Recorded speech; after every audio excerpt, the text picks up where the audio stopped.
So a couple of months ago, I was asked to help organize a competition for the next generation tent. This presentation was intended to be the kickoff announcement for that competition. In the process of writing the brief for the competition, I confronted my knowledge, or lack thereof, of tent design and its relationship to survival. I first researched the origins of the tent. Our ancestors didn't keep records, and they used organic materials, so really nothing survives. Hence, I was left with no information from which to work. Frustrated, I turned to the 19th and 20th centuries.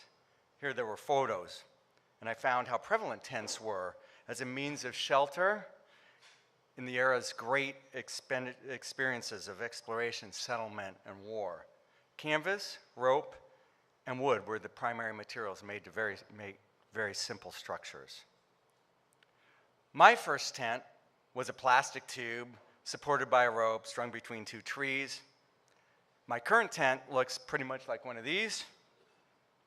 That's a great innovation over the old plastic tube, but it's ubiquitous, it's boring. I thought, here's the motivation for my competition. And then I discovered this. A wise colleague suggested that I look on the Google and do a little bit of research. Wow, tents had evolved to incorporate high-tech fabrics and ingenious structures. They'd been designed to withstand the harshest environments and also the most extreme circumstances. So confronting my ignorance was both frustrating and I was deeply dismayed. I deleted yet another version of my tent competition brief. And then I realized that my idea of tent was biased by my own limited and self-indulgent recreational activities. So rather than research the artifact, I thought about its purpose and its use. I asked the Google about survival. And let me tell you, it talked back to me. I learned of a world where the tent serves as a shelter based on need, not on want. All the NPR stories that had filled my kitchen's emptiness while I made my morning coffee now came to life as I read about the lives of refugees in camps in places like Haiti and Turkey. And I faced the fact that many people have never experienced life outside of a tent. I observed that these tents were actually not that different from the tents of 100 years ago. Rather than a competition for a recreational tent, I decided I would focus on the needs of the homeless and the refugee. Well, honestly, I should have known better. Architects and designers had beat me to that need. They designed these cute little shacks, and they'd come up with brilliant ideas where they found a lot of containers to stack. And I was really frustrated with these because I didn't think that there was something that I could deal with in terms of the issues that I wanted to address. So I delved a little bit deeper, and I found out that, yes, architects had even come up with this, a tent for the homeless. Now I was really in a quandary.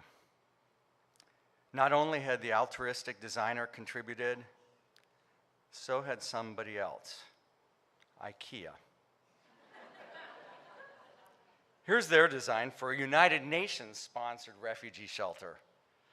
High-tech means and low-tech technologies, sustainable, affordable, not a tent.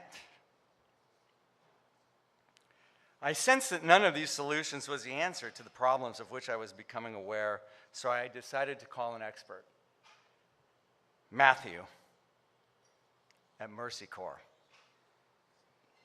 Well, Matthew was on his way to a meeting, and he spent 30 minutes with me. And what I learned was the old-fashioned tent was good enough. UN was very happy with the solution.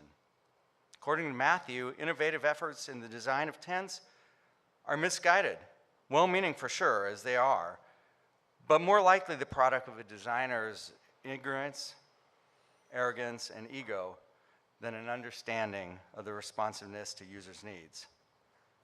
People want this. They want familiar materials and construction methods. And the real problems to be addressed are social, not technical. Their security, their privacy, their economic, the needs to establish a community. Millions of people live in a tent city like this, intentional, temporary encampments that become permanent solutions. They're not laid out in traditional means, but as vast grids, not remembering the nature of the cities that they left, but more technological solutions with resources as dependent, represented by this. The real issue was not how to address the need of a tent, but how to rebuild the societies that had been displaced. And I also looked at our own context. Refugees are not just from areas of conflict, but with global climate change, it's an issue we have to address here at home. And so, where did that leave me? A little bit frustrated, more bewildered, and not sure where to go.